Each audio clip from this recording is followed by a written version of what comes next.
എല്ലാവർക്കും സുഖമാണെന്ന് വിശ്വസിക്കുന്നു. ഇന്ന് ഞാൻ ഉണ്ടാക്കാൻ പോകുന്ന നാരങ്ങയും ഡേറ്റ്സും കൂടെ ഒരു അച്ചാറാണ്. അപ്പോൾ അതിൻ്റെ റെസിപ്പി എനിക്ക് പറഞ്ഞു തന്നത് എൻ്റെ അമ്മയാണ്. അപ്പോൾ അതിന് വേണ്ടി ഇൻഗ്രീഡിയൻസ് എന്തൊക്കെയാണെന്ന് നമുക്ക് നോക്കാം. അപ്പോൾ അതിന് വേണ്ടിയിട്ട് നാരങ്ങ ശരിക്കും പറഞ്ഞാൽ നല്ലെണ്ണയ്ക്കകത്ത് ജസ്റ്റ് ഒന്ന് വഴറ്റിയിട്ട് നമ്മൾ അത് ഒന്ന് ചെറുതായിട്ട് വെന്ത് കഴിയുമ്പോൾ തൊലിയൊക്കെ ഒന്ന് സോഫ്റ്റ് ആകുമ്പോഴത്തേക്ക് അത് നന്നായിട്ട് ചെറുതായിട്ട് കഷ്ണങ്ങളായിട്ട് അരിഞ്ഞു വെച്ചിരിക്കുന്നത് കേട്ടോ ഇത്. പിന്നെ അതിന് വേണ്ടിയിട്ട് മെയിനായിട്ട് വേണ്ട ഡേറ്റ്സ് ഞാൻ ഒരു 10-15 ഡേറ്റ്സ് വെച്ചിട്ടുണ്ട്. അത് ചെറുതായിട്ട് ഇങ്ങനെ കഷ്ണങ്ങളാക്കി വെച്ചിരിക്കുന്നതാണ്.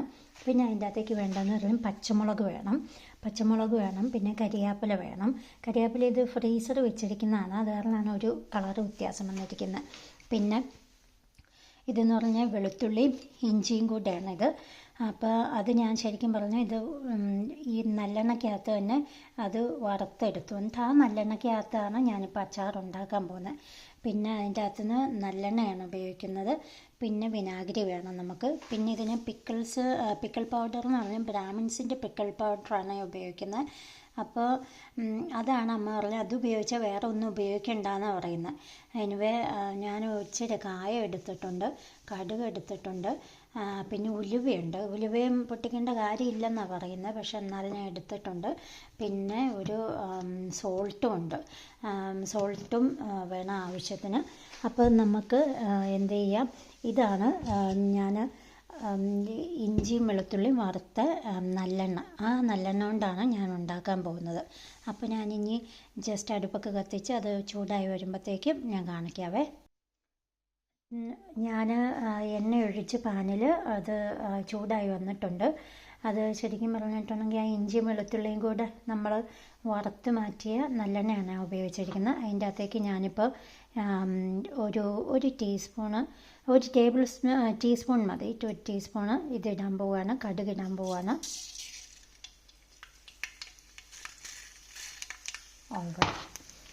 ഓക്കെ, അതിൻ്റെ കൂട്ടത്തിൽ തന്നെ ഒരു ഇച്ചിരി ഉലുവയും കൂടെ ഞാൻ ഇട്ടേക്കുക.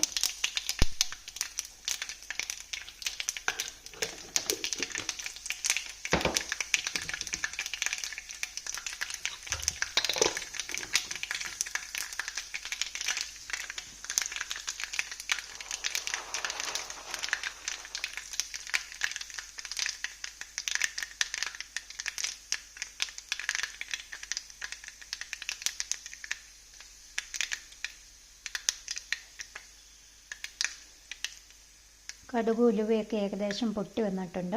ഇനി നമുക്ക് കരിയാപ്പിലയും പച്ചമുളകും കൂടി ഇട്ട് കൊടുക്കാം.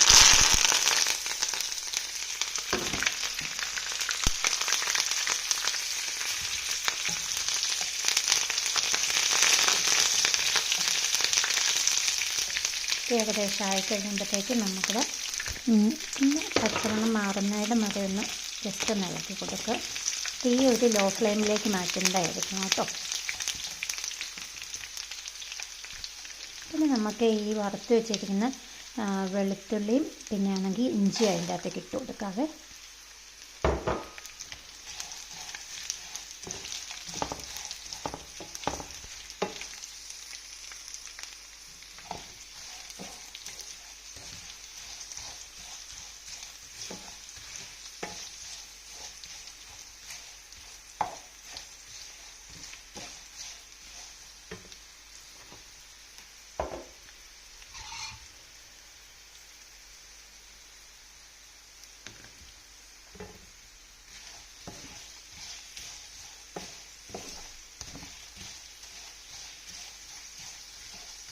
ഇതിൻ്റെ അകത്ത് കിലുകിലാന്നൊരു ഒച്ച കേൾക്കുന്നുണ്ടോ? അത് കേട്ട് വയ്ക്കുമ്പോഴത്തേക്ക് നമുക്ക് ഇനി ഇതിൻ്റെ അകത്തേക്ക് നമുക്ക് ഇടാൻ പറ്റുന്നതെന്ന് വെച്ചിട്ടുണ്ടെങ്കിൽ നമ്മുടെ അച്ചാർ പൊടിയാണ് ഇടാൻ പറ്റുന്നത്. അച്ചാർ പൊടി നമുക്ക് ഒരു 4 to 5 ടേബിൾ സ്പൂൺ ഇടേണ്ട ഒരു മിനിമം 4 ഇടേണ്ട വരും ടേബിൾ സ്പൂണ്. അപ്പോൾ ഞാൻ അതിൻ്റെ അകത്തേക്ക് ആഡ് ചെയ്യുകയാണ്. തീ തികച്ചും നമ്മുടെ ലോ ഫ്ലെയിമിലേക്ക് മാറ്റണം.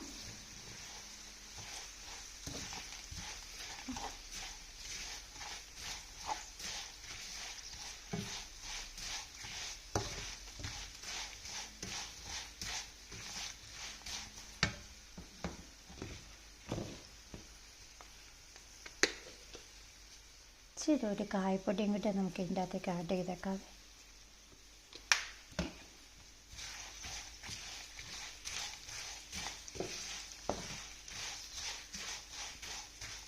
ഇതിൻ്റെ അകത്തേക്ക് ആവശ്യമായിട്ടുള്ള ഉപ്പ് നമുക്ക് ചേർക്കണം.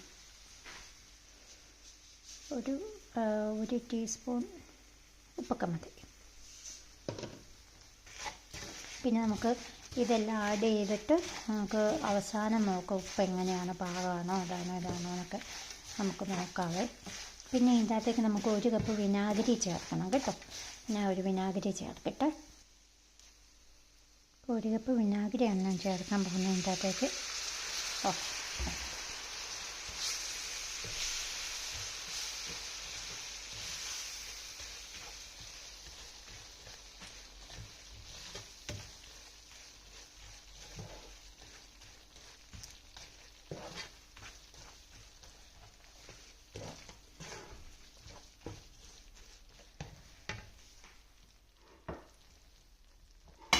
നമ്മുടെ ഡേറ്റ്സ് ചേർക്കാം.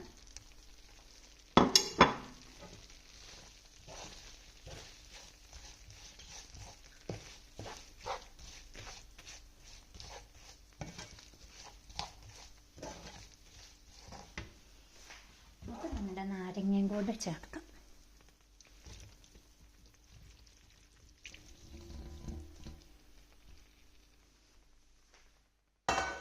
ഞാനിത് നന്നായിട്ടൊന്ന് ഇളക്കാം.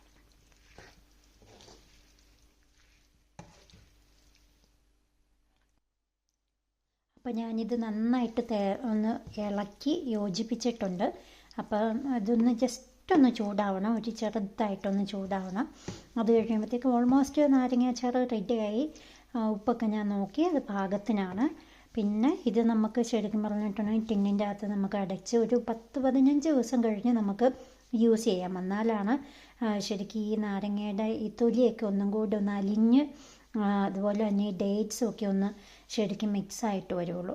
അപ്പോൾ ഈ നാരങ്ങ അച്ചാർ വളരെ എളുപ്പമാണ്. ഇത് ശരിക്കും പറഞ്ഞാൽ ഈ ബിഗിനേഴ്സിനൊക്കെ ഉണ്ടാക്കാനായിട്ട് നമുക്ക് ഒത്തിരി സ്വാദിഷ്ടമാണിത്. നമുക്ക് അച്ചാർ എപ്പോഴും വീട്ടിൽ അത്യാവശ്യമായിട്ട് വേണ്ടതാണല്ലോ. അപ്പോൾ നമുക്കിത് ഉണ്ടാക്കാവുന്നേ ഉള്ളൂ. വളരെ എളുപ്പം. ഞാനിപ്പോൾ എത്ര മിനിറ്റ്, ഒരു 5 മിനിറ്റ് പോലും എടുത്തില്ല. ജസ്റ്റ് ഇത് നമുക്ക് ഫാസ്റ്റായിട്ട് ഉണ്ടാക്കിയെടുക്കാൻ പറ്റുന്നതാണ്. അപ്പോൾ എല്ലാവരും ഇത് വീട്ടിൽ ട്രൈ ചെയ്യണം. എന്നിട്ട് നിങ്ങൾക്ക് ഇഷ്ടപ്പെട്ടെങ്കിൽ കമൻറ്റ് ചെയ്യണം. Thank you so much. Thanks for watching.